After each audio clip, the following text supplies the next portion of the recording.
अऊज़ु बिल्लाहिस समीइल अलीम मिनश शैतानिर लईनिर रजीम। बिस्मिल्लाहिर रहमानिर रहीम। अल्हम्दुलिल्लाहिल मअरूफ़े मिन गैरि रुयतिन वल खालिक़े मिन गैरि रवियतिन अल्लज़ी लम यज़ल क़ाइमन दाइमन इज़ ला समाउन ज़ातु अबराजिन वला लैलुन दाजिन वला बहरुन साजिन वला अर्ज़ुन ज़ातु मिहादिन वला खल्क़ुन ज़ू इत्माद।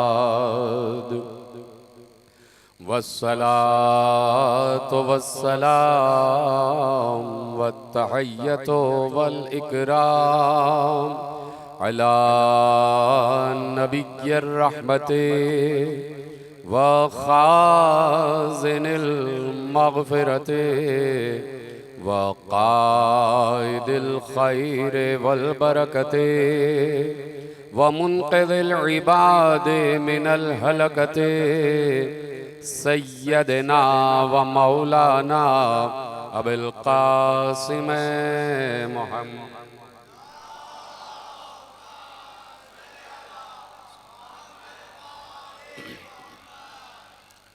व अहले बैतिहि तय्यबीन अत्ताहिरीन अल-मासूमीन अल-मज़लूमीन अल-मुंतखबीन अल-मुंतजबीन अल्लज़ीना अज़हबल्लाहु अन्हुमुर रिज्सा व तहहरहुम तत्हीरा।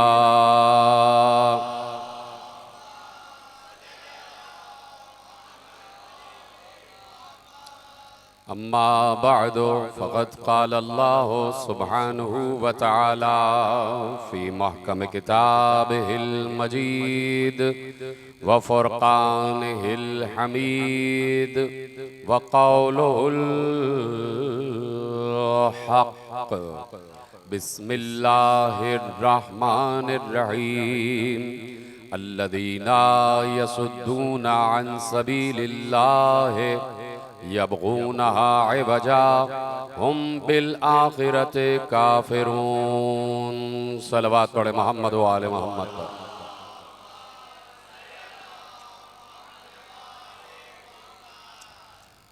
परवरदिगार आलम का शुक्र है और उसका हम पर एहसान अजीम है कि उसने हमें उन बंदों की मारिफत अता फरमाई है कि जिनकी मारिफत न हो तो खुद उन बंदों का खालिक भी पहचाना नहीं जा सकता।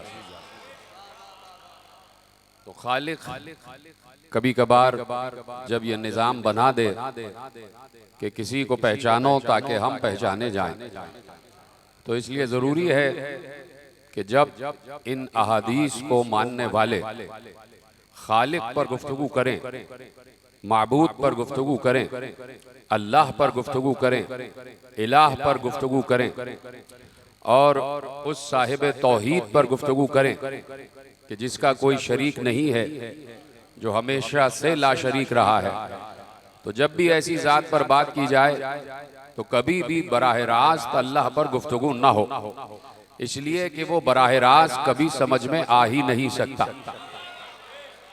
लिहाजा जब अल्लाह ने ये कदगन लगा दी, मैंने जानबूझ के लफ्ज़ इस्तेमाल किया कि जब अल्लाह ने ये कदगन लगा दी, ये पाबंदी लगा दी कि जब तक इन मुस्तफ़ा मुर्तज़ा और मुज्तबा बंदों की मारिफत न हो तो तुमने अगर इनके बगैर किसी माबूद को पहचाना है तो वो माबूद तुम्हारा बनाया हुआ होगा, वो असले माबूद नहीं होगा। अगर इनके बगैर किसी माबूद पर बात हो रही है और अल्लाह पर बात हो रही है तो यकीन फरमाएं कि फिर वो गुफ्तगू तौहीद की गुफ्तगू नहीं है, फिर वो गुफ्तगू अल्लाह पर गुफ्तगू नहीं है, फिर वो गुफ्तगू वहदानियत पर बात नहीं है। इसलिए कि बहुत से तारीख के गोशे ऐसे गुजरे कि जहां लोगों ने ला इलाहा इल्लल्लाह तो कहा, लेकिन इस ला इलाहा इल्लल्लाह के कहने के बावजूद कभी उन्होंने ख्वाहिशों को माबूद बनाया, कभी उन्होंने एहतियाज को माबूद बनाया, कभी उन्होंने अपनी तमन्नाओं को माबूद बनाया, कभी उन्होंने अपनी ज़रूरतों को माबूद बनाया, कभी उन्होंने अपने ख्यालात को माबूद बनाया, कभी उन्होंने अपनी लालच को माबूद बनाया, कभी उन्होंने अपनी गरज को माबूद बनाया, कभी उन्होंने दुआ में पिन्हा अपनी खुदगर्जी के मफाहिम को माबूद बनाया। लिहाजा ला इलाहा इल्लल्लाह कह देने वाले तो बहुत से हुए, लेकिन ला इलाहा इल्लल्लाह पर यकीन करने वाले हमेशा किल्लत में रहे हैं, हमेशा अक़लियत में रहे हैं। इसलिए कि ला इलाहा इल्लल्लाह कहने से पहले ला को भी समझना है और इल्ला को भी समझना है। जब ला आ जाए कि नहीं है तो इस ला में अपने आप को भी शामिल करना पड़ता है कि मैं अपने माबूद के सामने कुछ नहीं हूं, मैं अपने माबूद के सामने कुछ नहीं हूं। तो इसलिए जब भी बात की जाए उलूहियत पर, जब भी बात की जाए अल्लाह पर, तो आलम इस्लाम के कई फिरके हैं, आलम इस्लाम की कई शरीयतें हैं, और हम इसलिए फिरका नहीं हैं कि हमारा जिक्र कुरान में है, हम इसलिए अपने को फिरका नहीं कहते कि हमारा जिक्र कुरान में है, और कुरान कभी फिरके का जिक्र नहीं करेगा। इसलिए कि कुरान ने कहा है कि फिरका बंदी में ना पड़ो और अल्लाह की रस्सी को मजबूती से थामो और फिरकों में तकसीम ना हो जाओ। जब अल्लाह फिरकों को अच्छा नहीं समझता तो फिर फिरके का नाम कुरान में कैसे लेगा? तो मुझे कुरान में किसी फिरके का नाम नजर नहीं आता, और अगर कहीं कोई ये समझ रहा है कि लफ्ज शिया फिरका है तो लफ्ज शिया कुरान में आया है, और जो कुरान में आ जाए तो वही फिरका अल्लाह को भी पसंद है।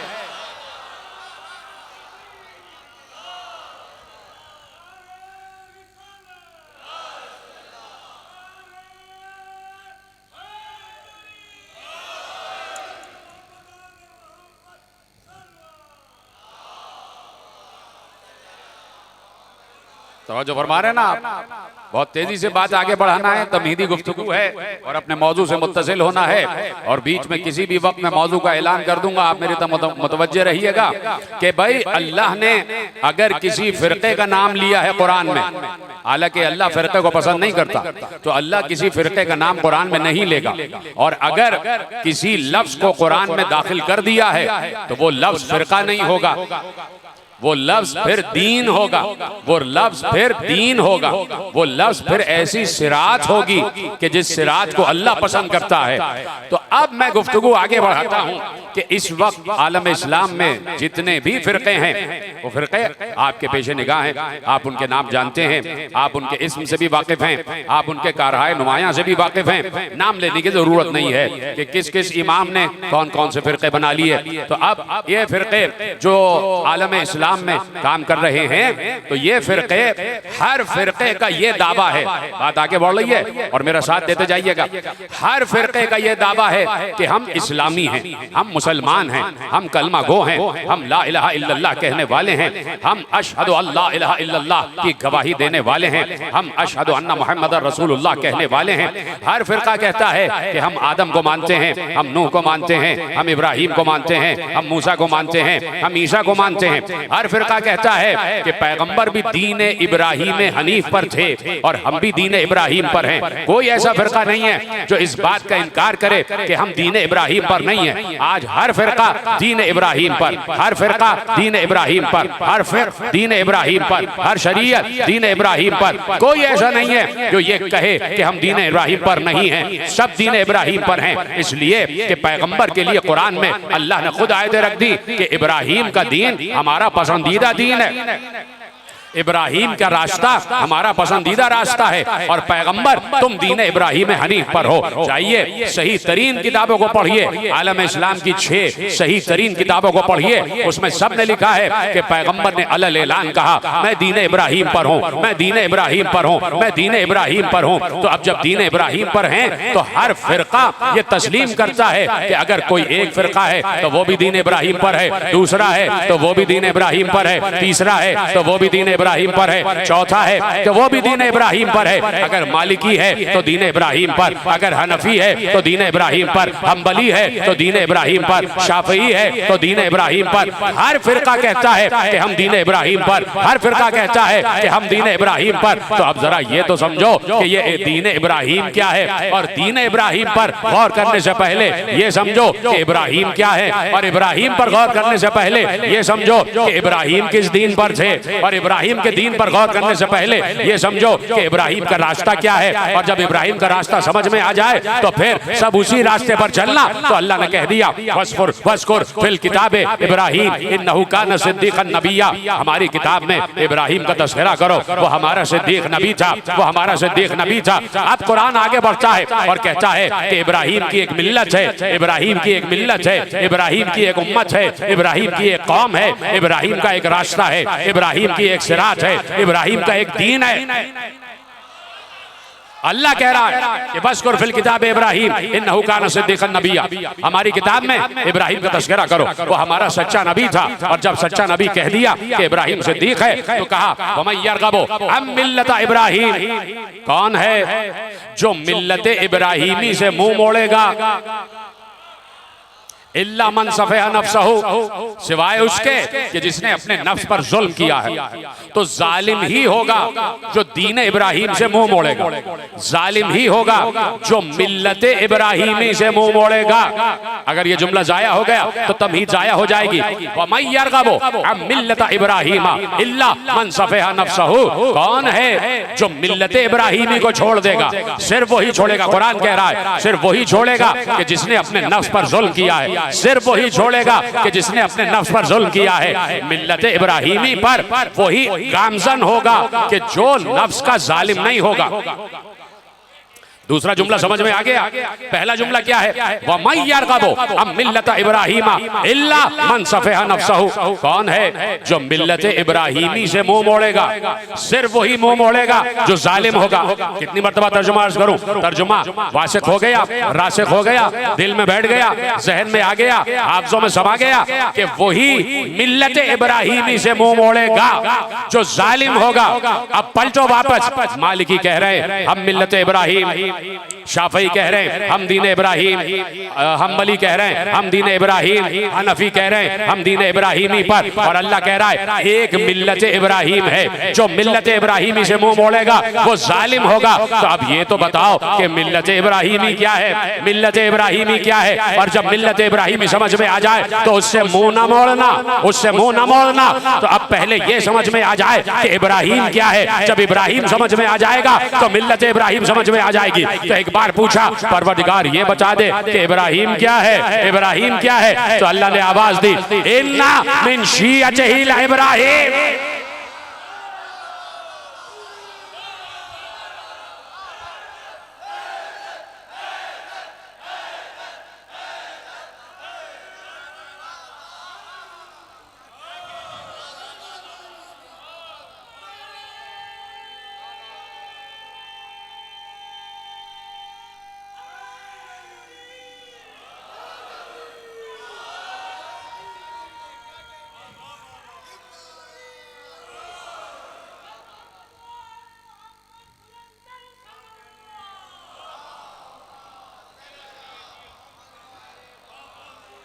इन्ना मिन शियतिही इब्राहिम, इब्राहिम नूह के शियों में से था, शिया था इब्राहिम। इब्राहिम हजरत इब्राहिम अलैहिस्सलातु वस्सलाम शिया थे। तो हम जानते हैं बचपन से आप ये आयतें सुन रहे हैं कि हजरत इब्राहिम अलैहिस्सलातु वस्सलाम शिया थे। तो अगर शिया कोई फिरका है तो अल्लाह कभी भी फिरके का नाम कुरान में नहीं लेता। अगर शिया, लफ्ज शिया कोई फिरका है तो अल्लाह फिरके का नाम कुरान में नहीं लेता। अल्लाह हमेशा उसका नाम कुरान मिलेगा जो दीन होगा, जो दीन होगा। तो इब्राहिम कौन है? भाई कुरान कह रहा है, इसमें आपको परेशानी की बात है। सूरह साफात में इरशाद फरमा दिया इब्राहिम कौन है? शिया है, शिया है। इन्ना मिन शिअतिही लइब्राहीम, हजरत इब्राहिम उनके शियों में से थे। शिअतिही उनके शियों में, क्योंकि पीछे जनाब नूह का तस्करा हो रहा है तो सबने कहा नूह के शियों में से थे, नूह के शियों में से थे। इसका मतलब है शिया होता ही नबी का है।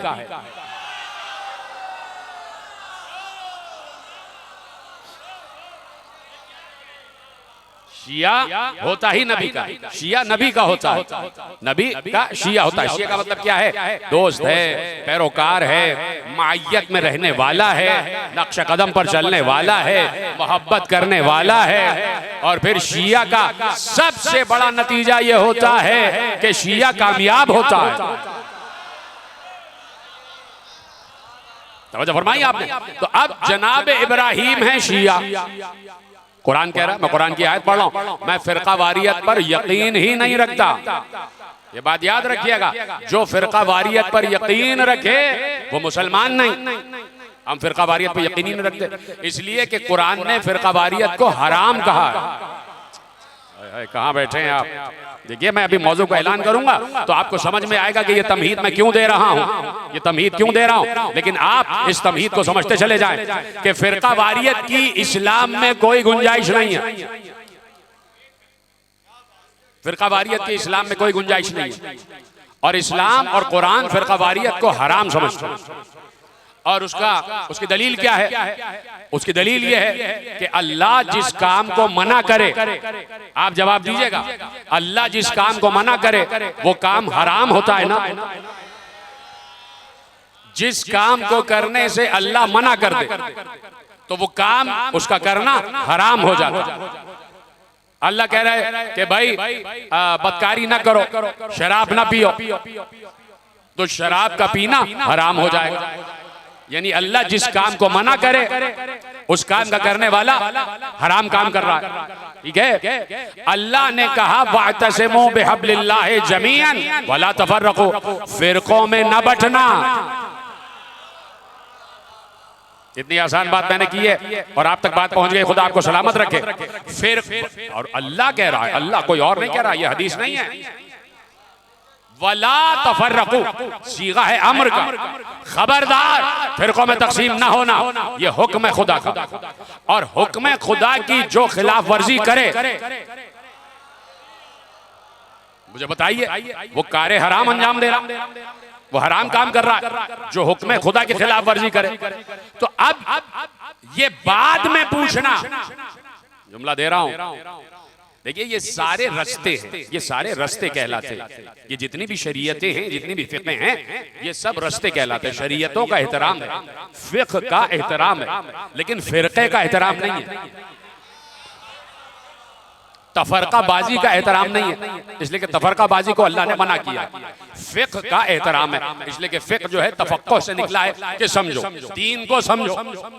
और दीन का समझना सब पर वाजिब है, सिर्फ मौलवी मुल्ला पर नहीं, हर इंसान पर दीन का समझना वाजिब है। तफक्कुह फी दीन, दीन में तफक्कुह करो, दीन में गौर व फिक्र करो, दीन में तदब्बुर करो। तो फिक़्ह का एहतराम है, शरीयत का एहतराम है, लेकिन तफरका बाजी का एहतराम नहीं है। क्यों? इसलिए कि तफरका बाजी को अल्लाह ने मना किया। ठीक है? तो अब जुमला ये है कि अल्लाह ने जब तफरका बाजी को मना किया है तो कोई भी अगर फिरका बनाकर जिंदगी गुजार रहा तो सबसे पहले तो उस पर ऑर्डिनेंस आना चाहिए। सबसे पहले तो ये ऑर्डिनेंस आना चाहिए कि फिरके क्यों बनाए गए।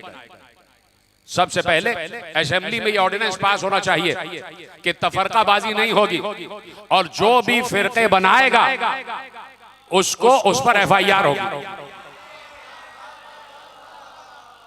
जो फिरके बनाएगा उस पर FIR होगी। क्यों? इसलिए कि फिरके बनाने को अल्लाह ने मना किया, फिरके बनाने को अल्लाह ने मना किया। तवज्जो फरमा रहे हैं आप? तो बात यह है कि मैं अगर आपसे पूछूं कि जनाब मुझे ताजिए पर यकीन नहीं है, मुझे ताजिया कुरान में दिखाइए, और मैं आपसे पूछूं, मुझे झूले पर यकीन नहीं है, ये झूला कुरान में दिखाइए। मैं आपसे कहूं ये नौह मातम कुरान में दिखाइए। मैं आपसे कहूं ये अलम कुरान में दिखाइए। मैं आपसे 1400 बरस से यही कह रहा हूं कि ताजिया कुरान में दिखाओ, झूला कुरान में दिखाओ, अलम कुरान में दिखाओ, मातम कुरान में दिखाओ, कमा कुरान में दिखाओ।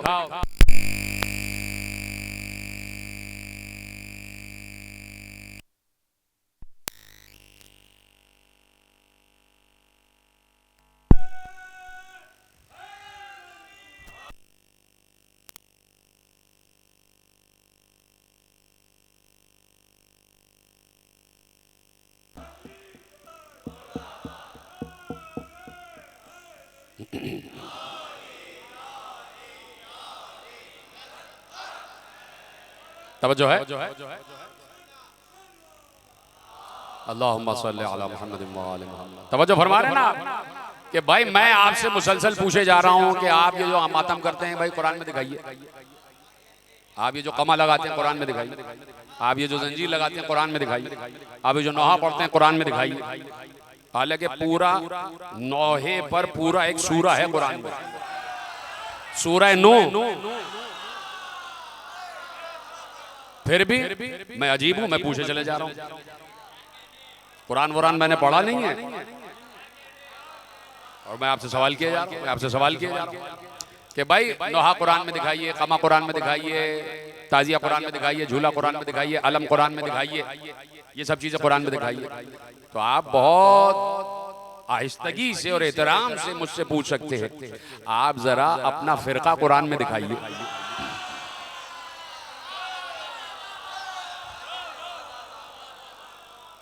तो फिरक़ेबाजी को अल्लाह पसंद नहीं करता, तफरकाबाजी को अल्लाह पसंद नहीं करता। इसलिए कि अल्लाह ने कहा है कि ला तफर्रकू, फिरकों में तकसीम ना होना, फिरकों में तकसीम ना होना।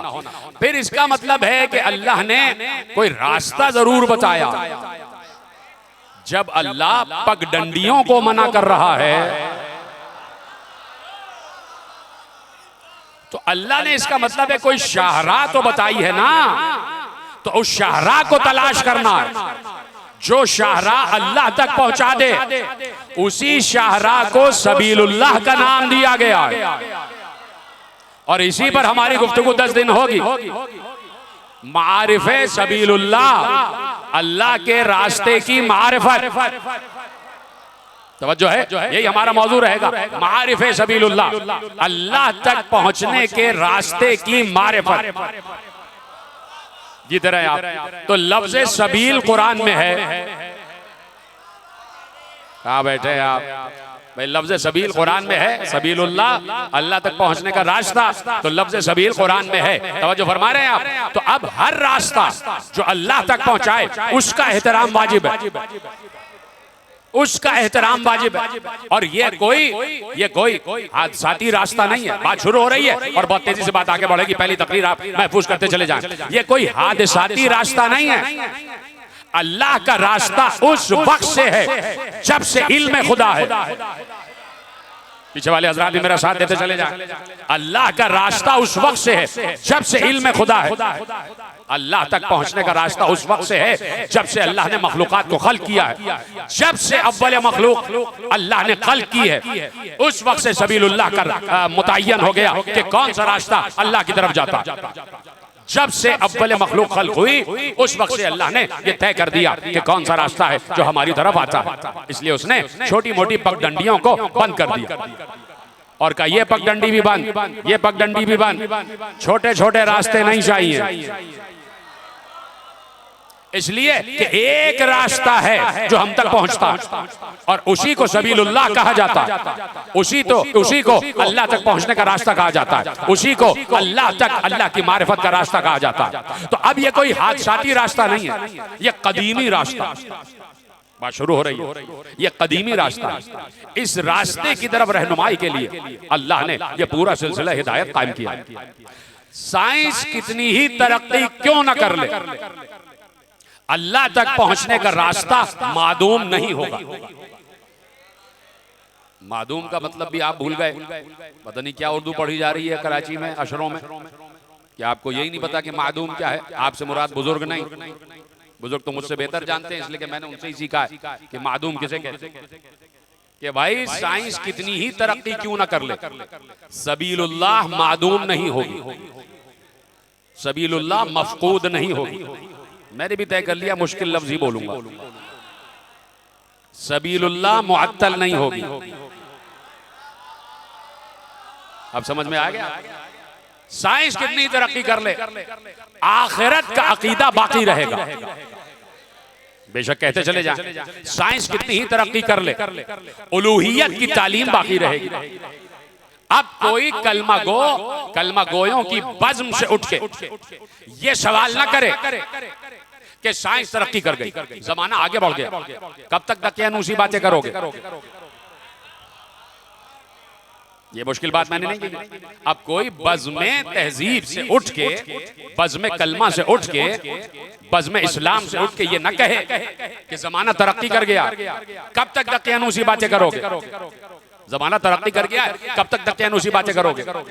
तो भाई दकियानूसी बातें उस वक्त खत्म कर दी जाएंगी जब आप ये बता दें कि कब्र के सवाल जवाब खत्म हो गए।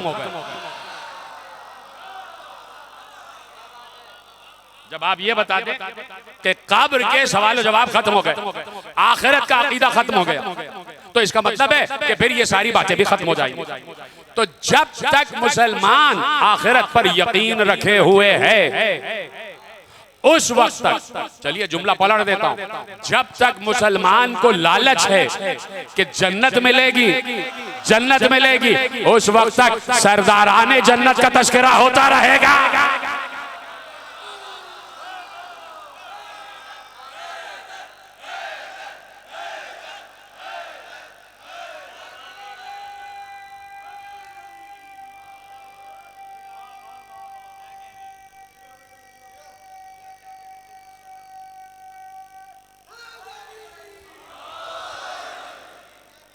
तो मुझे फरमाई ना आपने, तो जब तक मुसलमान को जन्नत की और हूराने जन्नत की लालच रहेगी, तो तब तक सरदाराने जन्नत का तस्करा होगा, तब तक आखिरत का तस्करा होगा और आखिरत की तैयारी करवाई जाएगी। यह है मकसद 1400 बरस से इन तमाम अकायद का और नजरियात का और यकीन का और सदाकतों का तस्करा करने से मकसद यह है कि ये सारी तैयारी हो रही है कब्र की। बार बार मैं इसलिए करता हूं कि हर दफा कोई ना कोई so called scientist, so called बड़ा इल्म रखने वाला ये सवाल करता है किसी न किसी बस में बैठकर, कब तक एक ही मौजू रहेगा, कब तक 1400 बरस से यही मौजूआत पढ़े जाते रहेंगे?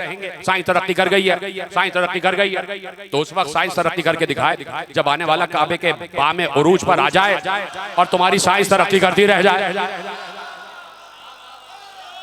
उस वक्त तो साइंस की सारी तरक्कियां मादूम हो जाएंगी, मफकूद हो जाएंगी, मुअत्तल हो जाएंगी, तुम्हारी साइंस ही मुअत्तल हो जाएगी। इसलिए कि अल्लाह जब अपना नुमाइंदा भेजता है तो उसे किसी और वास्ते और वसीले की जरूरत से नहीं भेजता, उसे किसी एहतियाज नहीं होती, किसी चीज का मोहताज नहीं होता, वो फिर इलाही कुव्वत का मोहताज होता है, इलाही कुव्वत का मोहताज होता है। वो तुम्हारे बनाए हुए हथियारों से हमला नहीं करेगा। कहां बैठे हैं आप? वो आपके बनाए हुए एटम बम से हमला नहीं करेगा। जो चीजें नुकसान पहुंचा रही हैं भाई, जो चीजें नुकसान पहुंचा रही हैं इंसान की इंसानियत को, इंसान की चुस्ती को, उसकी एक्टिवनेस को, जो चीजें नुकसान पहुंचा रही हैं, अल्लाह उन चीजों को मफकूद कर देगा और फिर कहेगा तुम्हें हमने नफ्स इंसानी अता किया है, इस नफ्स को काम में लाओ तो तुम्हें आसमानों के रास्ते भी पता चल जाएंगे। दुनिया ये नहीं बताती, साइंसी तरक्की की बातें तो होती हैं, लेकिन नफ्स की तरक्की की बात तो करो, नफ्स की तरक्की की बात तो करो कि ये नफ्स, बार बार आप कहते हैं कि नफ्स अम्मारा को मारो, नफ्स अम्मारा को मारो, नफ्स अम्मारा को मारो, तो उसका नतीजा भी तो दिखाओ कि क्या होता है। उसका नतीजा ये होता है कि इंसान फिर बैठा हो कहीं और किसी को आवाज दे तो सैकड़ों मील के फासले तय हो जाते हैं। ये नफसानी तरक्की की बात हो रही है, इस पर भी बात होगी, अभी मुझे इस पर बात नहीं करना। नफसानी तरक्कियों की बातें वो फिर कभी करेंगे। तो इंसान को अल्लाह ने एक तरीका, एक सबील और एक रास्ता इनायत फरमाया, जो रास्ता अज अजल है और ता अबद रहेगा, अज अजल है ता अबद रहेगा। अब उनकी खिदमत में ये जो साइंसी तरक्कियों की बात करते हैं, इस वक्त जितनी साइंसी तरक्कियां हैं, और ये भी बात याद रखिए कि बड़े बड़े इज़म आ गए, मार्क्सिज्म आ गया और जो रशियन इनकलाब आया, ये सारी चीजें, इन सब के पीछे यहूदियों का हाथ, साइंसी तरक्कियों के पीछे यहूदियों का हाथ, ये हमारे हाथ में मोबाइल, इन सब के पीछे यहूदियों का हाथ है कि नहीं? साइंसी तरक्की में सबसे ऊपर हैं वो, लेकिन अपनी इबादत नहीं छोड़ते, दीवारे गिरिया पे जाके गिरिया कर रहे हैं और जाके मन्नतें मान रहे हैं और कागज डाल देते हैं माँ, उसमें कागज जो है अंदर ठूस देते हैं, उस कागज में उनकी ख्वाहिशात, उनकी मन्नतें, उनकी तमन्नाएं, उनकी हाजतें लिखी होती है। इतनी तरक्की के बाद वो तो अपने लोगों से नहीं कहते, कब तक हैकल सुलेमानी का तस्करा करोगे?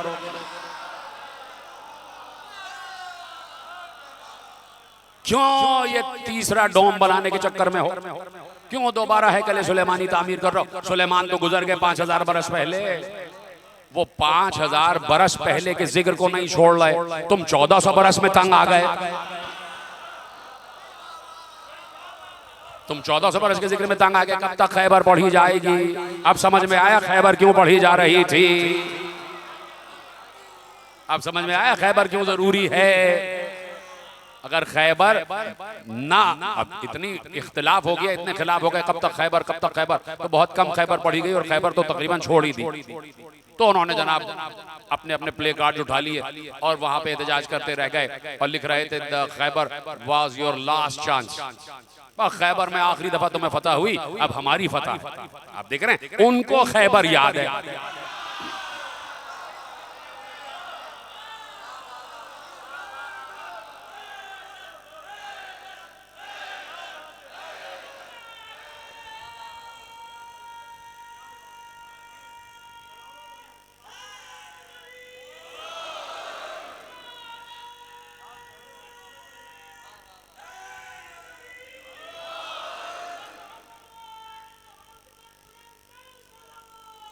अल्लाहुम्मा सल्ली अला मुहम्मद।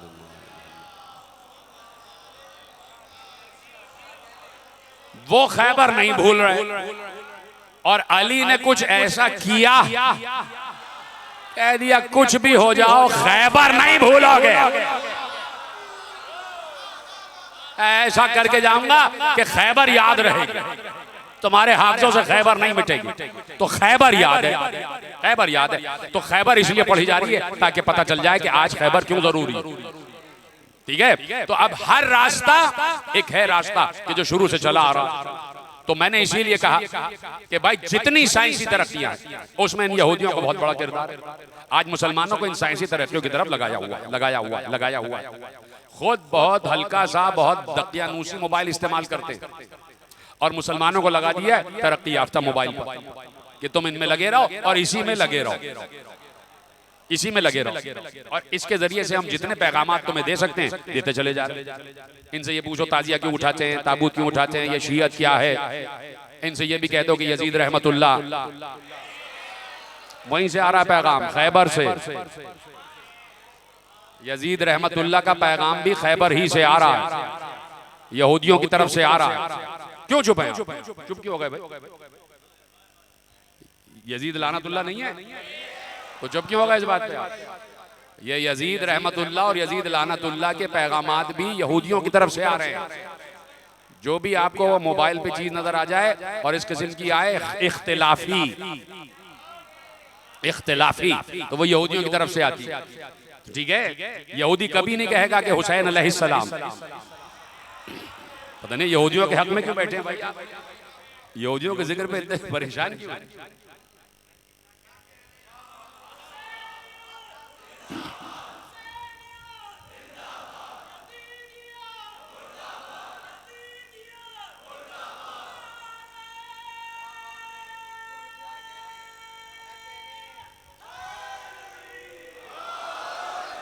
अच्छा, एक सवाल करता हूं आपसे, ये सवाल का जवाब दे दो। क्या यहूदी कभी अली को हक पर मानेगा? बात ही खत्म हो गई। अब पीछे वालों ने जवाब ही नहीं दिया। क्या यहूदी अली को हक पर मानता है? क्या मानेगा? तो बात खत्म हो गई, फिर चुप हो गया। चलो जब लफ्ज़ पलट देता हूं, जो अली को हक पे ना माने वो यहूदी है।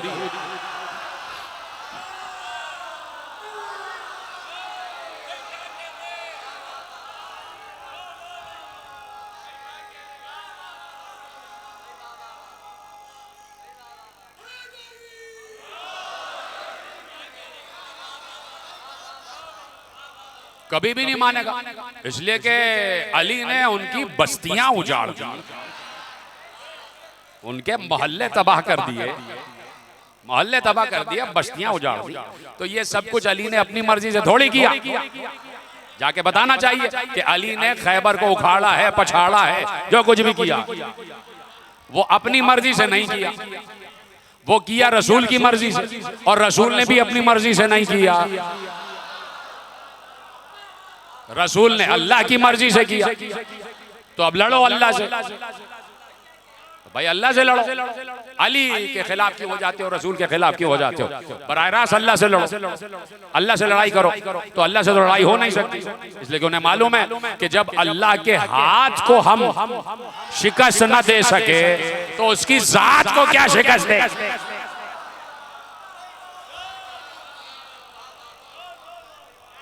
जो है ना,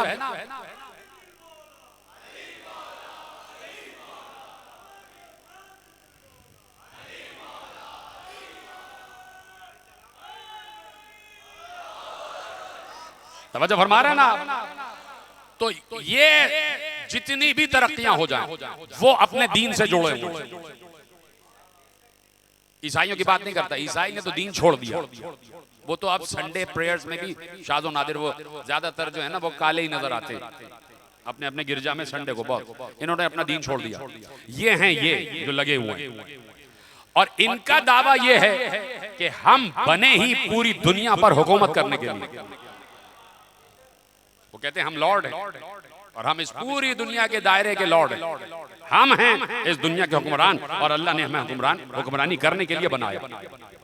अब वो कहते हैं कि चूंकि अभी पूरी दुनिया पे हमारी हुकूमत क्यों नहीं कायम हुई अब तक, हालांकि उन्होंने बहुत सी कोशिशें कर ली, इकोनॉमी पूरी उनके हाथ में है, वो फ्री मेसन्स और जो 9 खानदान है जो इस पूरी दुनिया पर हुकूमत कर रहे हैं, दरअसल हुकूमत उन्हीं की है। और यकीन माने इधर भी पाकिस्तान, कराची, इन जगहों पर भी फ्री मेसन्स मौजूद हैं, कभी जाके सर्च कर लीजिएगा, यहाँ पर भी है। हो सकता है कोई फ्री मेसन मेरे ही लिबास में हो,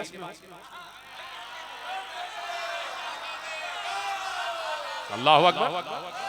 भाई मैं किसी और को क्यों कहूं, अपने आप ही को पेश कर देता हूं। तवज्जो फरमा रहे हैं आप। तो अब ये पूरी दुनिया पर तवज्जो रखिएगा, हुकूमत करने का ख्वाब, हुकूमत करने का ख्वाब। उसकी वजह क्या है? उन्होंने कहा कि अल्लाह ने हमारे बड़े नाज उठाए, बड़े नाज उठाए, बड़े नाज उठाए, और बड़े नाज उठाए कि भाई आसमान से खाना भी हमारे लिए भेजा। हम कहते थे कि बारिश बरसती, हमारे कपड़े गीले हो जाते, अपने अल्लाह से कहो ऐ मूसा कि जब बारिश बरसाए तो मैं पहले बताए, ताकि हम कपड़े हटाएं, हमारे कपड़े न भीगे। बहुत दिन हो गए, ये कब तक एक जैसा खाना उतरेगा? कोई जरा साग सलाद, कोई लहसुन अदरक, जरा कुछ चटपटा खाना भी आसमान से उतरे, कुछ पराठा वराठा। ये मैं अपनी तरफ से नहीं कह रहा, ये है लिखा हुआ है। कहा कुछ जरा सा मेन्यू तब्दील करवाओ। ऐ मूसा अपने अल्लाह से कहो मेन्यू तब्दील करे। ऐ मूसा अपने अल्लाह से कहो कि बारिश बता के बरसाए, अपने अल्लाह से कहो। देख रहे हैं आप कि कुछ कौमें ऐसी रही हैं जो नबी के साथ तो रही, नबी के अकीदे पर नहीं रही, यानी नबी के साथ हैं, जनाब मूसा के साथ हैं, और बार बार कह रहे हैं अपने अल्लाह से कहो, अपने अल्लाह से कहो। क्यों? तुम्हारा अल्लाह नहीं है, तुम्हारा अल्लाह नहीं है। समझ रहे हैं आप? तो बहुत सी चीजें ऐसी आपको नजर आएंगी और मैं अगली तकरीरों में बयान करता जाऊंगा। अपने अल्लाह से कहो, अपने अल्लाह से कहो, अपने माबूद से कहो, अपने खुदा से कहो। और वो अपने खुदा से कहते थे, अपने खुदा से कहते थे। समझ में आई आपके बात? अब ये बराह रास्त खुदा से क्यों नहीं कह रहे? हाय नहीं, बात नहीं पहुंची। ये यहूदी बराह रास्त खुदा से क्यों नहीं कह रहे? तो दो ही वजह हो सकती है, दो ही वजह हो सकती है। जो बराह रास्त, भाई बराह रास्त खुदा से कह दो, बराह रास्त कह दो, तो भाई कम से कम एक वजह तो समझ में आ गई। इतने जाहिल होते हुए ये समझ रहे थे कि अल्लाह तक बगैर वसीला पहुंचा नहीं जा सकता।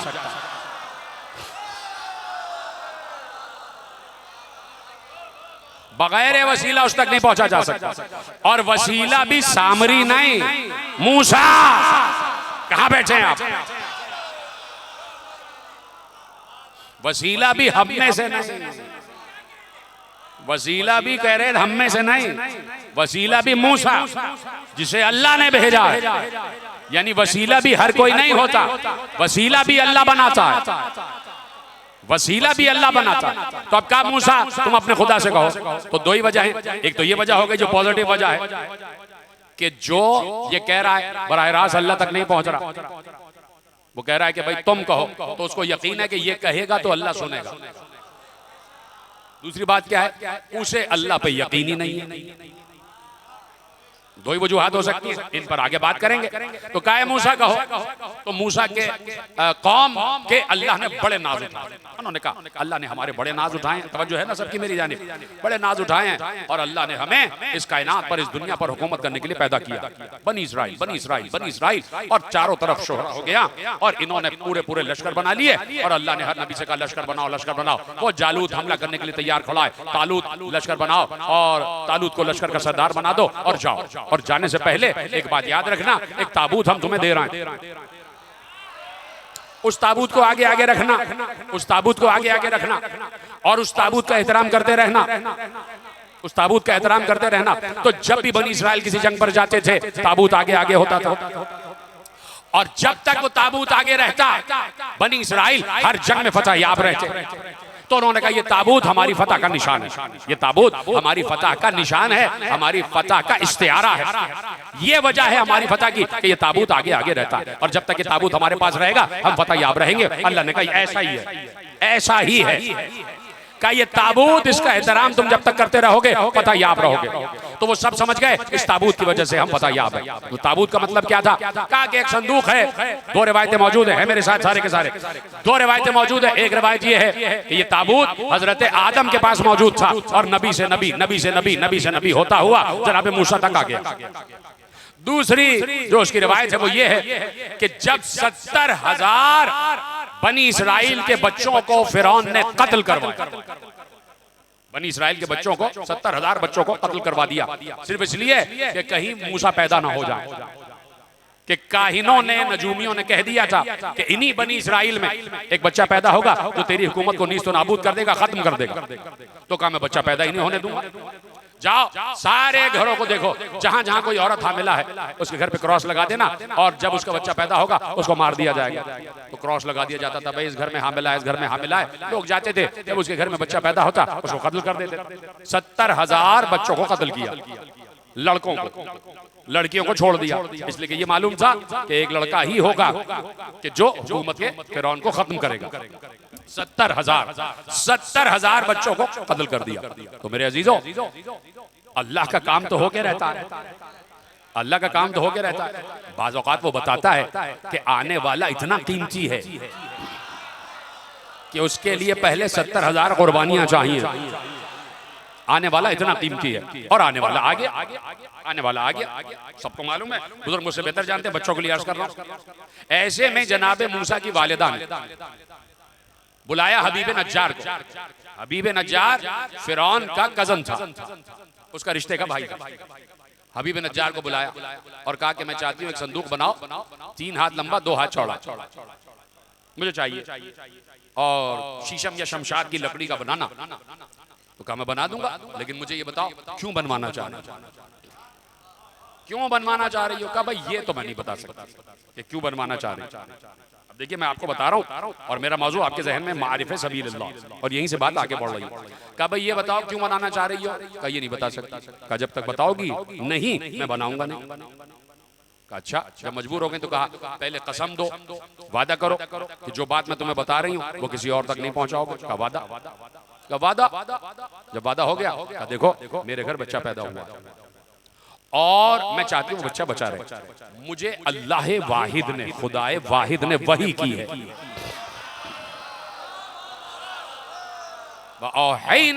मूसा कहा कि मुझे खुदाए वाहिद ने वही की है। इसका मतलब है कि पाक औरतों पर भी वही होती है।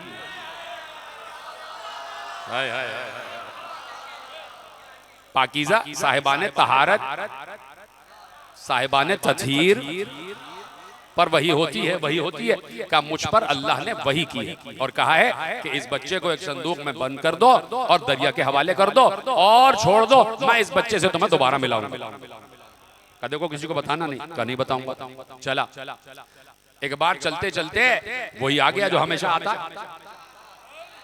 जिसने मरहब को भी बहकाया था। खैबर से हट थोड़ी रहे, जिसने मरहब को भी बहकाया था कि चला जा अली के मुकाबले में, वही आ गया। हबीब नज्जार पर आया, उसने वसवसे डाले और जब वसवसा डाला तो फिरौन के दरबार में उसने ये इरादा किया कि फिरौन को जाके पूरा राज बता देता हूं कि भाई वहां पर एक बच्चा पैदा हो चुका है और वो वही बच्चा है, वही बच्चा है जिसको तू ढूंढ रहा है। कहा वो वही बच्चा। उसने कहा मैं बता देता हूँ कि वही बच्चा है, तू 70,000 को कत्ल कर चुका, न मालूम कितनों को कत्ल करेगा, वो आ चुका कि जिसका तुझे इंतजार था, जिसके लिए तू सबको कत्ल कर रहा, वो आ गया। तो ये पहुंचा दरबार में और उसने इशारा किया, फिरौन ने कहा करीब आ जाओ, करीब आया। अब बोलना चाहता है, गूंगा हो गया। ये है सबीलुल्लाह, ये है अल्लाह का रास्ता। अल्लाह अपने रास्ते, कुदरत अपने रास्ते खुद बनाती है और जिस बात को अल्लाह चाहता है वो अम्र हो के रहता है, वो अम्र हो के रहता है, वो अम्र हो के रहता है। यहीं से मैं किसी और तरफ भी मुड़ सकता हूँ, यहीं से मैं किसी और तरफ मुड़ सकता हूँ, लेकिन मुझे यहीं पे रहना है। फिर कभी मौके पर अब जो बात आ गई अगर मुझे याद रही तो कल यहीं से गुफ्तगू का आगाज करेंगे। तो कहा कि गूंगा हो गया, अब इशारों से बात कर रहा है। फिरौन ने कहा क्या कहना चाहता है? अब तक तो बोल रहा था, इशारे कर रहा है, इशारे कर रहा है। फिरौन ने कहा पागल हो गया, ऐसे बाहर भेजो। यानी जो भी मासूम के राज को फाश करता है उसे दरबार से निकाल दिया जाता है, उसे दरबार से निकाल दिया जाता है। निकल जाओ, निकल जाओ, यहां से निकल जाओ, निकालो इसे बाहर। चला गया बाहर और इसने सोचा कि भाई ये बात तो कुछ अजीब हो गई। तो इसने एक बात अंदर से नियत की कि ए वो खुदा के जिसने मूसा की माँ पर वही की है, मैं अगर तू सच्चा है और वो बच्चा भी सच्चा है तो मैं तुझसे माफी मांगता हूँ, मुझसे गलती हो गई, मेरी जबान वापस कर दे। अच्छा, अल्लाह को मालूम है कि अभी क्या करने वाला, मालूम है ना उसे। अल्लाह ही ने जबान छीनी और अल्लाह ही ने उसे गोयाई दी, बोलने लगा। जब बोलने लगा उसने कहा दोबारा बोलने लगा मैं, अच्छी बात हो गई। फिर शैतान आया, फिर शैतान आया, अंदर से उसने वसवसा डाला। इत्तेफाकन तेरी गोयाई चली गई थी, इत्तेफाकन तू गूंगा हो गया था। वो थोड़ी मूसा के खुदा ने थोड़ी तुझे गूंगा किया, इत्तेफाक से कहीं तेरे जिस्म में कोई ऐसा ऐप पैदा हो गया कि तेरी जबान गूंगे हो गई। जा अब बता दे। देखिए मूसा कौन है? अल्लाह की सबील की तरफ रहनुमाई करने वाले, और उस सबीलुल्लाह से रोक कौन रहा है? शैतान। यानी जो अल्लाह के नुमाइंदे की तरफ जाने से रोके वो शैतान होता, वो शैतान होता। क्या ये तेरा वसवसा होगा, इत्तेफाक हो गया, एक्सीडेंटली तेरी जबान चली गई, चल तेरी जबान आ गई, अब जाके बता दे। फिर पहुंचा, जैसे ही बताने लगा गूंगा हो गया, फिर जबान चली गई। फिर उसने इशारे इशारे किए, फिर फिरौन ने कहा इसको बाहर निकालो, भेजो यहाँ से। दूसरी मर्तबा बाहर निकाल दिया गया। फिर शैतान आया, फिर इसने दुआ मांगी अल्लाह से कि परवरदिगार मुझे माफ कर दे, अब मैं नहीं करूंगा। अल्लाह ने फिर माफ कर दिया। उसको क्या मसला है, उसके लिए क्या प्रॉब्लम है? वो इंसानों की तरह थोड़ी, उसने फिर माफ कर दिया। उसने कहा कि भाई मुझे दोबारा गोयाई दे दे। अल्लाह ने दोबारा गोयाई दे दी। उसको किसी की क्या परवाह है, वो बड़ा है, वो अकबर है, वो गनी है, उसको किसी की दे दी, जबान वापस हो जाए। वापस हो गई जबान। तीसरी मर्तबा फिर आ गया, फिर शैतान ने बहकाया, फिर दरबार में आ गया। अब जो दरबार में आया तो फिर इशारे करने लगा। बार बार तीसरी मर्तबा एक शख्स आ रहा एक ही नशिस्त में, तो फिरौन ने कहा कि ये कहना क्या चाहता है, कुछ है जरूर जो ये कहना चाहता है। देखो ये कहना क्या चाहता है। उसने कहा ऐसे ऐसे इशारा किया, मेरे साथ आओ। जब जनाबे मूसा की वालदा ने कहा था कि संदूक बनाना, तो ये बाहर निकला और उसके घर पर क्रॉस लगा। जनाबे मूसा के घर पर एक क्रॉस का निशान लगा दिया कि यहाँ पर बच्चा पैदा होगा। अब उसने कहा कि आओ मेरे साथ, गूंगा इशारा करते हुए चला। जैसे ही आगे बढ़ा, पीछे वाले देख रहे हैं ये कभी इधर गिर रहा है, कभी उधर गिर रहा है। जैसे ही आगे बढ़े देखा उसकी आंख की बीनाई चली गई, अंधा हो गया। अब उसे रास्ता ही नजर नहीं आ रहा, इधर गिर रहा है, उधर गिर रहा है, गिर रहा है, उठ रहा है, गिर रहा है, उठ रहा है। तो उसके दरबारियों ने कहा कि ये वाकई पागल है, छोड़ दो इसको। अब इसने सजदा करके असल तौबतुन नुसूह कि परवरदिगार मैं अब यकीन आ गया कि तू खुदा वाहिद है और जो बच्चा पैदा हो रहा है हो गया है वो तेरा नुमाइंदा है और अब मैं तुझसे सच्ची माफी मांगता हूं, मुझे माफ कर दे। तो अल्लाह ने 3 मौके दिए, 3 मौके अल्लाह देता है।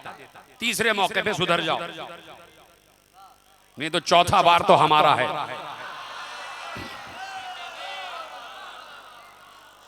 तीन मौके दिए, उसने तौबतुन नुसूह की और अल्लाह ने उसकी बिनाई भी वापस की, उसकी गोयाई भी वापस।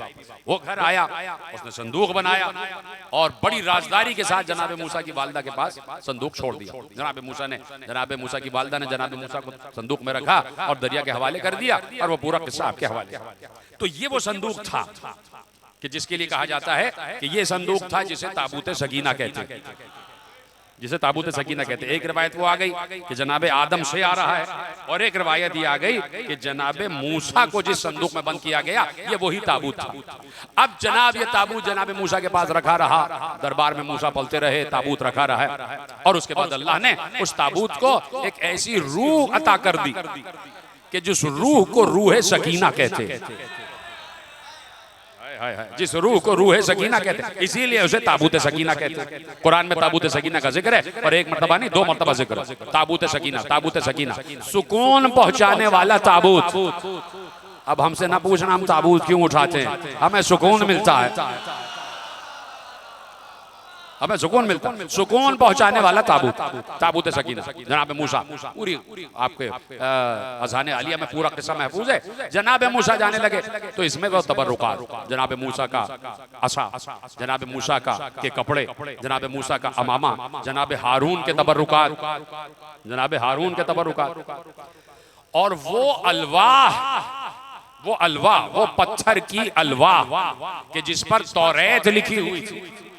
जो तौरेत के पत्थर अलवा आसमान से नाजिल हुए थे, जनाब मूसा जिन्हें लेने के लिए तूर पर गए थे, वो पत्थर की अलवा, वो पत्थर की लौहें, वो पत्थर के टुकड़े कि जो आसमान से नाजिल हुए, जिन पे तौरेत लिखी हुई थी। कोई भी इख्तिलाफ नहीं करता कि ये पत्थर आसमान से नाजिल हुआ था।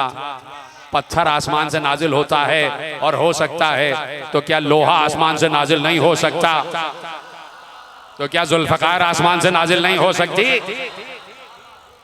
पत्थर आसमान से नाजिल हुआ तो जुल्फकार भी आसमान से नाजिल हुआ। ठीक है, तो अब वो पत्थर, वो अलवा, वो तौरात के नुस्खे, वो सारे के सारे ताबूत में मौजूद और वो ताबूत बनी इस्राइल के साथ साथ और वो आगे आगे रहता। फिर वो ताबूत को लाके एक बेहतरीन मकाम पर, जैसे हैकल सुलेमानी कहते हैं, वहां पर लाके रख देते थे। उस ताबूत की खुसूसियत ये थी, समझो है मेरी जानिब, बस बात खत्म हो रही है। उस ताबूत की खुसूसियत ये थी कि जब भी बनी इस्राइल में से कोई शख्स किसी परेशानी का शिकार होता, कोई मुसीबत, कोई मुश्किल का शिकार होता और समझ में ना आता, तो वो ताबूत के पास आके खड़ा हो जाता और उस ताबूत से अपनी हाजत बयान करता। उस ताबूत को अल्लाह ने एक रूह अता की थी, जो मैंने अभी अर्ज किया, रूह सकीना।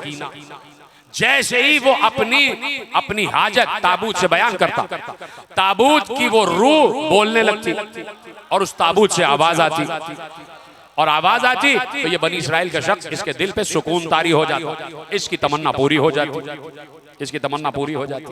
ये ताबूत सकीना का पूरा वाक़या लिखा और ये मैं पढ़ रहा हूँ तफहीमुल कुरान से, मौलाना मौदूदी की तफहीमुल कुरान, वहां से मैंने ये पढ़ा कि ये ताबूत बनी इस्राइल की हाजतें पूरी करता था।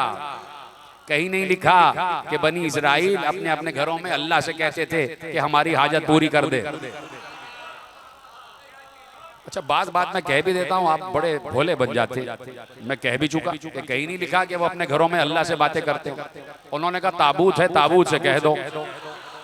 अल्लाह ने कहीं नहीं लिखा कि ये हराम करते थे, ताबूत से बोलते थे, ताबूत से बोलते थे। कहीं नहीं लिखा कि ये ताबूत से हाजतें मांगते थे, ये हराम काम करते थे, कहीं नहीं लिखा। अल्लाह ने कहा इसमें हमने रूह अता की थी, रूह सकीना, इसीलिए इसे ताबूत सकीना कहा जाता है। ठीक है, इसलिए अब समझ में आया कि ताबूत में एक रूह भी होती है।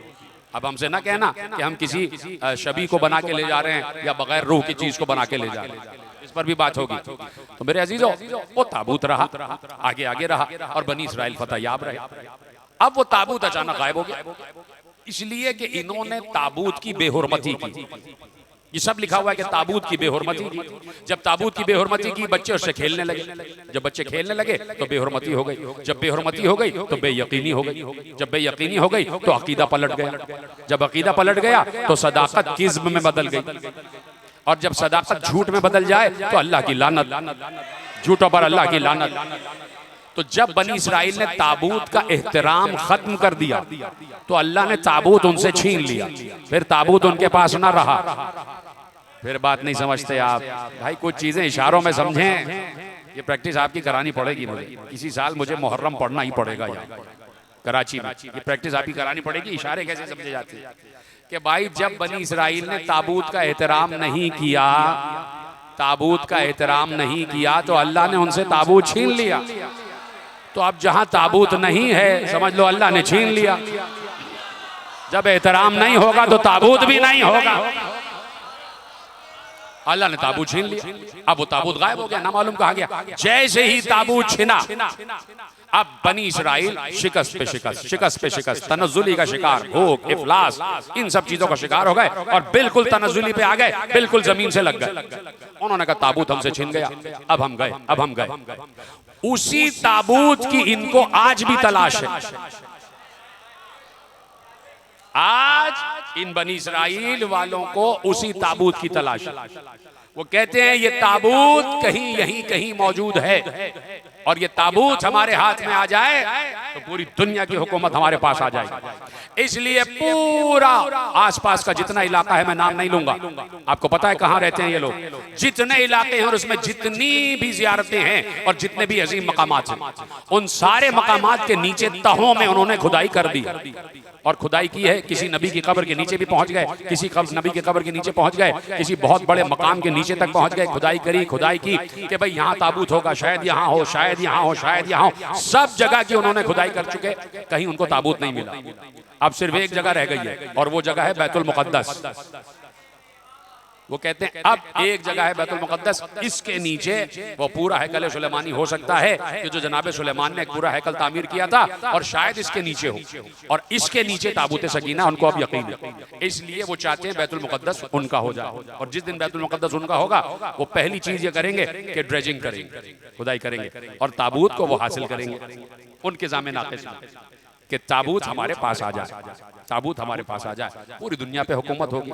चलो ये तो मालूम हुआ कि इन यहूदियों ने ये तो बता दिया कि जिसके पास ताबूत होता है हुकूमत भी उसी की होती है, इक़्तिदार भी उसी का होता है, इख्तियार भी उसी का होता है। यानी उन्होंने बता दिया कि ताबूत सकीना जिसके पास होगा वही साहिब इक़्तिदार होगा, वही साहिब इख्तियार होगा, वही साहिब हुकूमत होगा, वही साहिब विलायत होगा। इसलिए हम बार बार 1400 बरस से इसी मिंबर पर बैठकर, फजाइल के एतबार से आखिरी जुमला आपके हवाले कर रहा हूँ, 1400 बरस से इसी मिंबर पर बैठकर बार बार इस बात का ऐलान करते हैं, बार बार इस बात का इरादा करते हैं, बार बार इस बात का ऐलान अलल ऐलान करते हैं, छुप कर नहीं करते, मिंबर पर बैठकर करते हैं, माइक पर बैठकर करते हैं कि 1400 बरस से कह रहे हैं कि हर इमाम ये कहता हुआ गया, हर इमाम ये कहता हुआ गया। जब इमाम जा रहा होता है और दूसरा इमाम आ रहा होता है तो जाने वाला इमाम आने वाले इमाम से कहता है लो ये जफर अहमद तुम्हारे हवाले, लो ये जफर अबियस तुम्हारे हवाले,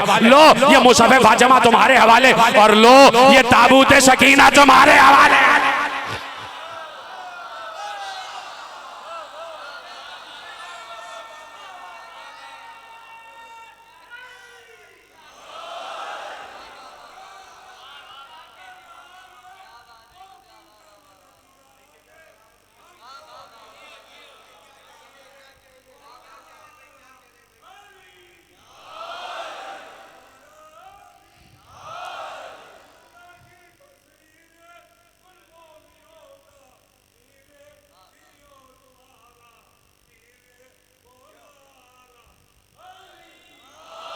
तवज्जो फरमाई आपने कि भाई ये ताबूत है कि जिसकी वजह से इख्तिदार हो, इख्तियार हो, तसर्रुफ हो, विलायत कायम है। जिसके पास ये ताबूत सकीना होगा वही साहिब विलायत होगा। तो अब पूछो ना 11वें से कि किसको दे के गए, जिसको दे के गए हुकूमत भी उसी की है। यही तो हम कह रहे हैं कि आज का हुसैन भी महदी है, आज का अली भी महदी है।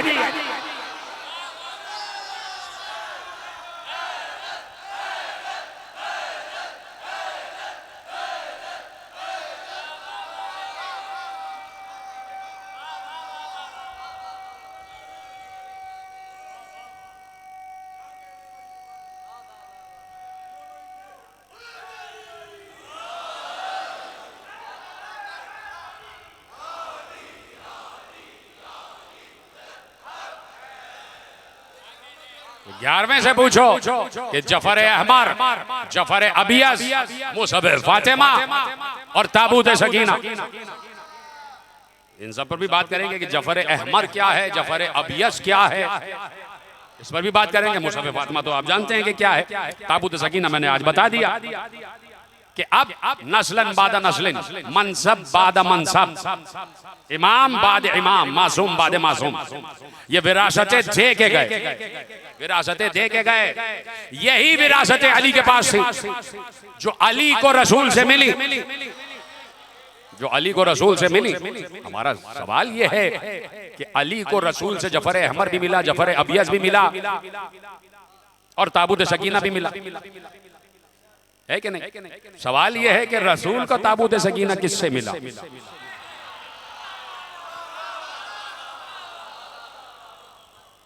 आप कहेंगे कि रसूल से पहले तो आखिरी नबी जनाब ईसा थे, उनके 572 बरस बाद पैदा हुए, और एक नबी का नाम बीच में लिखते हैं कि रसूल से 50 बरस पहले एक नबी आए थे, खालिद उनका नाम था या कोई और भी नाम था, तो कहा कि वो भी थे। तो चलिए, इतना बरस पहले कोई ना कोई नबी आपने तस्लीम तो किया।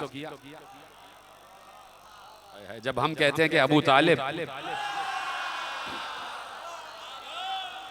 तो आपको एतराज हो जाता है। तो अब नबी को, हमारे नबी को ये ताबूत सकीना किससे मिला? किससे मिला? किस रास्ते से आया? कौन था सबीलुल्लाह रसूल से पहले और कौन है सबीलुल्लाह रसूल के बाद? ये रसूल का रास्ता क्या है, इसी पर बात होगी आगे इंशाअल्लाह। ये मौजू आप तक पहुंच गया, तमीरी तकरीर आपके हवाले हो गई। तो कहा कि ताबूत सकीना 11वां किसे देकर गया? तो 11वां जिसे देकर गया, इक्तदार भी उसी का है, हुकूमत भी उसी की है, विलायत भी उसी की है। तो आज उसी के तहत विलायत जिंदगी गुजार रहे, उसी के तहत विलायत जिंदगी गुजार रहे। अब जुमला ले जाइए कि जिस वक्त हुसैन करबला में थे, हुसैन के पास जफर अहमर, जफर अबियस, मुसहफ फातिमा, ताबूत सकीना था। ये चारों चीजें हुसैन इब्न अली के पास थी। और वो उमूर इमामत जो बराह रास्त अल्लाह से किसी इमाम तक पहुंचते हैं, वो थे कि जो सीने में आते हैं, जो असरार इमामत है, जो इल्म इमामत है, जो इल्म तौहीद है, वो अलग है कि जो सीने में होता है और फिर वो इमाम तक मुंतकिल होता है। ये असरार, ये तमाम उमूर, ये तो ज़बानी और ये ज़हनी तौर पर और कल्बी तौर पर मुंतकिल होते हैं। और ये विरासत कि जिसे जफर अहमर, जफर अबियस, मुसहफ फातिमा, ताबूत सकीना कहते हैं, ये चारों चीजें हुसैन के पास फिजिकली करबला में मौजूद थी। और यही चारों चीजें अली के पास फिजिकली मदीने में थी। ये जो देर हुई ना, जो जहरा गई हैं दरवाजे पर और लोग एतराज करते कि खातून क्यों चली गई दरवाजे पर, तो उन चीजों को अली उस मकाम तक मुंतकिल कर रहे थे। ये वक्त चाहिए था अली को, और वो वक्त अली को ज़हरा ने फराहम किया। ज़हरा ने फराहम किया। अबुल हसन, आप इन चीजों को उस मकाम तक, उस गैब के मकाम तक मुंतकिल कीजिए कि जो मुंतकिल करने का हक है। और फिर वो हसन इब्न अली और हुसैन इब्न अली तक पहुंची वो चीजें। बिल्कुल इसी तरह करबला में ये चारों चीजें हुसैन इब्न अली के पास। तवज्जो फरमा रहे हैं आप? अगर जुमले की गहराई तक पहुंच जाए तो ये मेरी कामयाबी होगी कि मैं आपको पहुंचा सकूं कि ये चारों विरासतें जो उलूही और रूहानी और नूरानी विरासतें फिजिकली हुसैन के पास मौजूद थी। तो अब हुसैन तो जा रहे हैं, अगला आने वाला इमाम गश में, और वो गशी भी बहुक्म खुदा, बइज़्न खुदा, बहिकमत खुदा, ठीक है, बहुक्म खुदा, बइज़्न खुदा। ये चारों चीजें पहुंचानी है ज़ैनुल आबिदीन तक, लेकिन ज़ैनुल आबिदीन है गश में। तो किसी को ये अमानतें दे के गए, और जो किसी मैंने कहा उसका नाम है ज़ैनब, कि इस पूरे साल भर के अरसे साल भर के अरसे में मेरे अजीज़ो हुसैन आए, रुखसत आखिर को आए, रुखसत आखिर को आए। कहा ये बीबियां, ये सारी बीबियां, ये मेरी सकीना, ये मेरे बच्चे, सब हुसैन के सामने खड़े हुए हैं रुखसत आखिर। सारे लाशें हुसैन उठा चुके, मक्तल में सब सो रहे हैं, अब्बास किनारे फुरात सो रहे हैं, सिर्फ एक ज़ैनुल आबिदीन या इमाम हुसैन मर्दों में, मोहम्मद बाकर अलैहिस्सलाम 5 बरस के हैं जो छोटे से, सिंदराज मर्दों में या 24 बरस का बीमार है या 57 बरस के हुसैन इब्ने अली, सारे जवान मक्तल में सो रहे। एक बार सकीना को गोद में उठाया, सकीना को गोद में उठाया, प्यार किया, रुखसार चूमे। ज़ैनुल आबिदीन तपे लर्जा चढ़ी हुई है अल्लाह के हुक्म से। शब आशूर तक ज़ैनुल आबिदीन बिल्कुल सेहतमंद थे, लेकिन सुबह आशूर, शब आशूर के बाद सुबह आशूर आते आते खुदा की हिकमत से कह दिया कि गशी तारी हो जाए। जा रहे थे वक्त आखिर, सकीना को ज़ैनुल आबिदीन के हवाले किया। ज़ैनुल आबिदीन मेरी बच्ची तुम्हारे हवाले, ये बीबियां तुम्हारे हवाले, ये बीबियां तुम्हारे हवाले, इन बीबियों का काफिला सालार तुम हो। ज़ैनुल आबिदीन ये भरा काफिला, ये भरा कारवान तुम्हारे हवाले, ये मेरी सकीना तुम्हारे हवाले, ये मेरी रुकैया तुम्हारे हवाले, ये बीबियां तुम्हारे हवाले, ज़ैनुल आबिदीन ये सब तुम्हारे हवाले। और एक बार कहा ज़ैनुल आबिदीन तुम ज़ैनब के हवाले, तुम ज़ैनब के हवाले। पता नहीं ये जुमला कैसे पहुंचेगा, चीखने चिल्लाने की जरूरत ही नहीं है, आप तक बात पहुंच रही है, आप गिरिया कर रहे हैं। मुझे चीखने की जरूरत नहीं है, मैं आहिस्ता से पढ़ रहा हूं और आप तक बात पहुंच रही है। ये आपकी मबद्दत है, आपकी मारिफत है कि आप तक जुमले पहुंच रहे हैं, मसाइल। पूरा घर सैयद सज्जाद तुम्हारे हवाले और सैयद सज्जाद तुम ज़ैनब के हवाले। एक बार ज़ैनब ने कहा भैया मैं किसके हवाले? का ज़ैनब तुम खुदा के हवाले, ज़ैनब तुम खुदा के हवाले। यह है हुसैन, यह है बीबी ज़ैनब, यह है सैयद सज्जाद। खेमे में कोहराम बरपा है, बीबियां रो रही, बीबियां गिरिया कर रही, इसलिए कि वारिसे करबला जा रहा, वारिसे रसूल जा रहा है और हमारी चादरों का मुहाफिज तो पहले ही जा चुका। अब जिस पर हमें तकिया था वो हुसैन भी जा रहे हैं और हमारा वो जवान जो 24 बरस का है वो गश में है। पूरे काफिले की मेहार ज़ैनब के हवाले कर दी और कहा ज़ैनब तुम अल्लाह के हवाले। कहा भाई जाओ भैया, चले जाओ, जाओ भैया। सुबह से असर तक मैंने सबको रज़ा दी, औन मोहम्मद। मैंने कहा जाओ बच्चों तुम कुर्बान हो जाओ, तुम्हारे लाशें आ जाए। इसलिए कि भैया एक तरफ औन मोहम्मद थे, एक तरफ तुम थे। मैंने औन मोहम्मद को कुर्बान किया सिर्फ इसलिए कि तुम बच जाओ, मैंने औन मोहम्मद को कुर्बान किया कि तुम बच जाओ। भैया कासिम आए इजाजत लेने, एक तरफ कासिम थे, एक तरफ तुम थे। मैंने कासिम को भी इजाजत दे दी कि कासिम भी शहीद हो जाए, तुम बच जाओ। भैया अली अकबर आए मुझसे इजाजत लेने, एक तरफ अली अकबर थे, एक तरफ तुम थे। मैंने अली अकबर को भी कह दिया जाओ मेरे गोद के पाले, तुम चले जाओ, मेरा भाई बच जाए। अब्बास तक चले गए, मैंने कहा मेरा भाई हुसैन बच जाए। भैया एक तरफ कोई और, एक तरफ तुम। मैंने यही चाहा कि सब कुर्बान हो जाएं और तुम बच जाओ, लेकिन भैया इस वक्त ये कैफियत है कि एक तरफ उलूहियत है, एक तरफ दीन खुदा है, एक तरफ सबील खुदा है और एक तरफ तुम हो। मैं चाहती हूँ उलूहियत बच जाए, मेरा भाई कुर्बान हो जाए, इस्लाम बच जाए, मेरा भाई कुर्बान हो जाए, मेरे नाना का दीन बच जाए, मेरा भाई कुर्बान हो जाए, सबीलुल्लाह बच जाए, मेरा भाई कुर्बान हो जाए। जाओ भाई। भैया तुमने इस पूरे काफिले को मेरे हवाले किया, मैं ज़ैनब वादा करती हूँ कि मैं वैसे ही हिफाजत करूंगी जैसे अब्बास ने की है।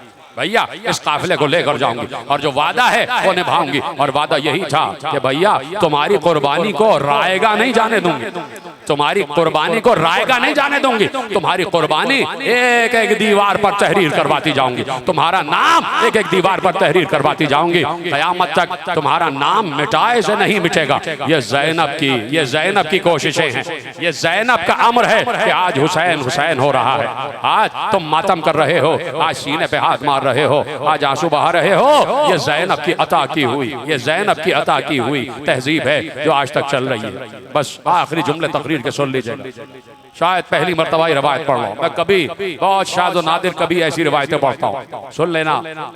मैंने अभी ऑस्ट्रेलिया में एक रिवायत पढ़ी, उसी को आगे बढ़ाता हूँ कि ये जंग की है हुसैन इब्ने अली ने 17 हमले, एक प्यासे ने 17 हमले किए, 3 दिन के भूखे प्यासे ने 17 हमले किए। आपको पता है कि हुसैन ने तलवार क्यों निकाली? जबकि मालूम है कि शहादत मुकद्दर है, सर कट जाएगा, ज़िबा हो जाएंगे। हुसैन ने तलवार क्यों निकाली? जिस वक्त हुसैन आ गए ना अली असगर को दफन करके, जब अली असगर की कब्र बना ली हुसैन इब्ने अली ने, जब अली असगर को दफन करके आए और आखिरी सलाम किया कि ज़ैनब तुम पर सलाम, रुकैया तुम पर सलाम, उम्मे कुलसूम ए बीबियों तुम पर सलाम, सकीना तुम पर सलाम, बस ये आखिरी सलाम है, हम जा रहे हैं। तो ऐसे में ज़ैनब को जलाल आया हुआ था। अली असगर की कब्र भी देख ली, 72 लाशें भी देख ली। ज़ैनब जलाल के आलम में कहती हैं भैया मैं कुछ कह सकती हूँ? अजीब है, इरशाद फरमाइए। कहा भैया इन अश्किया ने सुबह से अब तक तुम्हारा सब्र तो देख लिया, भैया अब मैं अली की बेटी ये चाहती हूँ कि तुम इन्हें अपनी शजाअत भी दिखा। भैया तलवार निकालो, भैया जुल्फ़िकार निकालो और हमला करो इन पर, और भैया ऐसी जंग करना कि फतह खैबर दाद दे, भैया ऐसी जंग करना कि रसूल अल्लाह दाद दे। भैया ज़ैनब कह रही है कि जंग करो।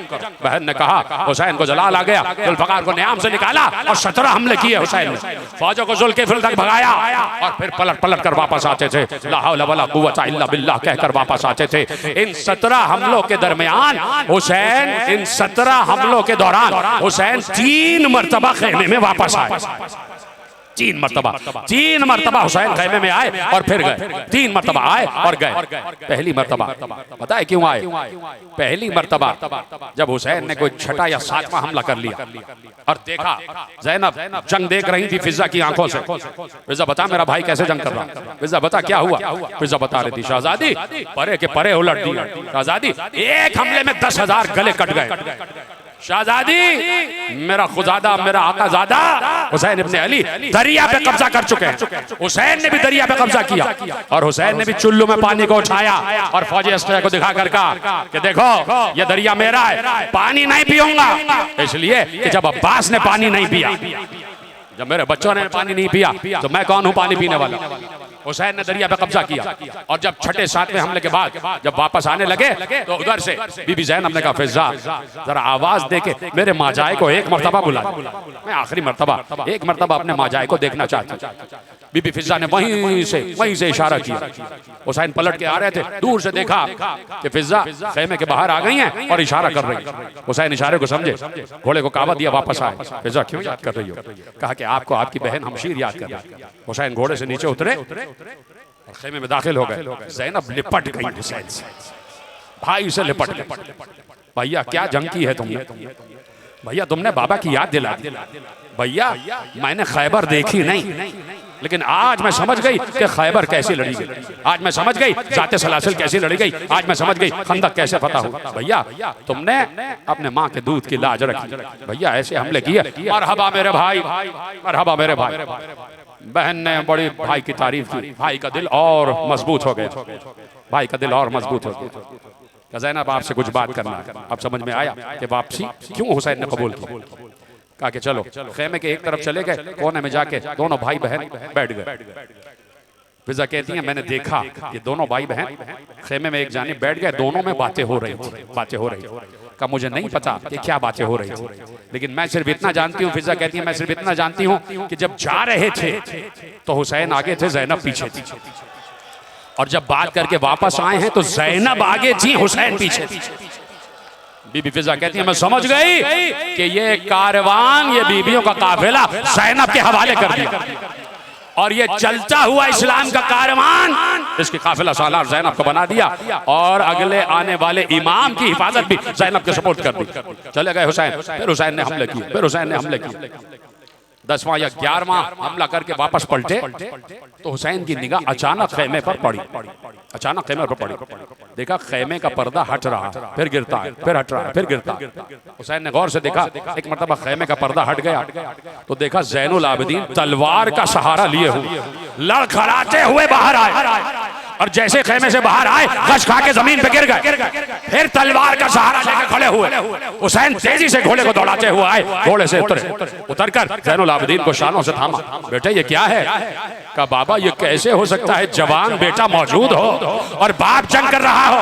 बाबा मैं आपको तीर खाता हुआ नहीं देख सकता, बाबा मैं आपको जख्म खाता हुआ नहीं देख सकता। हुसैन ने ज़ैनुल आबिदीन को सीने से लगाया, थामा हुआ है ज़ैनुल आबिदीन को, लड़खड़ा रहे हैं ज़ैनुल आबिदीन। बेटे को उसी तरह लेके आए और लिटा दिया जो बिस्तर था सैयद सज्जाद, आंखों पे हाथ रखा, सर पे हाथ रखा। ये बेटा सज्जाद अल्लाह की मसलहत है, तुम्हें इमामत आगे लेके जाना। आंखों पे हाथ रखा, गश आ गया ज़ैनुल आबिदीन। 2 मरतबा हो सुन लिया आपने, बस एक आखिरी मंजर और सुन लेना। दोनों मरतबा आए तो खेमे के सदर दरवाजे से आए, जो सदर दरवाजा था ना खेमे का, वहां से आए। हुसैन दोनों मरतबा आए तो सामने के दरवाजे से आए। बीबी ज़ैनब कहती हैं ऐसे हमले कर रहे थे मेरे भाई, एक बार मुझे मेरा भैया नजर नहीं आ रहा। फिजा ने कहा कि शहजादी कहाँ गए, मुझे नजर नहीं आ रहे, शहजादे नजर नहीं आ रहे। न मालूम फौज की किस दल में मेरा शहजादा, मेरा खुजादा उतरा होगा। कहा फिजा जल्दी से बताओ मेरा भाई कहाँ है, मेरा भाई कहाँ है। कहा शहजादी मुझे नजर नहीं आ रही। एक मरतबा ज़ैनब अपने खैमे में गई, अभी बैठी थी कि सजदे में सर रखती और परवरदिगार से दुआ करती कि पुश्ते खैमा से हुसैन के जुलजना की आवाज आई। देखो हाय जरूर कह देना, मैं कोई किस्सा कहानी नहीं पढ़ रहा। पुश्ते खैमा से हुसैन की सवारी की आवाज है। ज़ैनब समझ गई ये तो मेरे भाई की सवारी की आवाज है, तो जुलजना के टापों की आवाज है। लेकिन ज़ैनब ने कहा अब तक मेरा भाई आया तो सर दरवाजे से आया, ये पुश्ते खैमा से क्यों आया?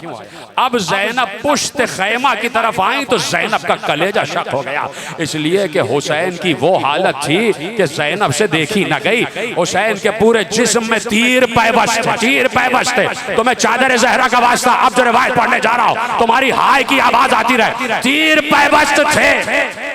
हुसैन जीने फरस से जमीन पर उतरना चाहते थे, ज़ैनब आगे बढ़ी, भाई की रकाब को थामा, लजाम फरस को थामा, भाई को सहारा दिया।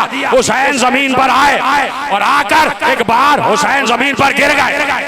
अब हुसैन जैसे ही जमीन पर गिरे ज़ैनब की चीख निकल गई, इसलिए कि हुसैन का सर शिगाफ्ता था, हुसैन का सर फटा हुआ था, हुसैन के सर में इतना बड़ा सुराख नजर आ रहा था। ज़ैनब चीख मार के रोई, भैया ये क्या हालत है, भैया ये क्या हालत है, भैया पुश्ते खैमा से क्यों आए? कहा ज़ैनब इसलिए पुश्ते खैमा से आया कि मैं नहीं चाहता था कि सकीना मुझे इस हालत में देखे। क्या सुन रहे हो? सकीना मुझे इस हालत में देखे। अब सुनना ये है ज़ैनब, अरे सलाम करो ज़ैनब को, सलाम करो। जब देखा ऐसा जख्म है जो मग़ज़ सर तक उतरा हुआ है और मग़ज़ तक नजर आ रहा है और हुसैन दर्द से करा रहे हैं, एक बार ज़ैनब ने अपनी चादर के पल्लू को फाड़ा, चादर के पल्लू को फाड़ा, भाई के सर को बांधा और बांध कर कहा भैया दर्द में कुछ खाका हुआ, दर्द में कुछ कमी हुई। भाई ने बहन को लिपटा लिया और जो हुसैन बचना चाहते थे वही हुआ। एक बार सकीना चीखती हुई आई, हुसैन ने कहा ज़ैनब सकीना को संभाल।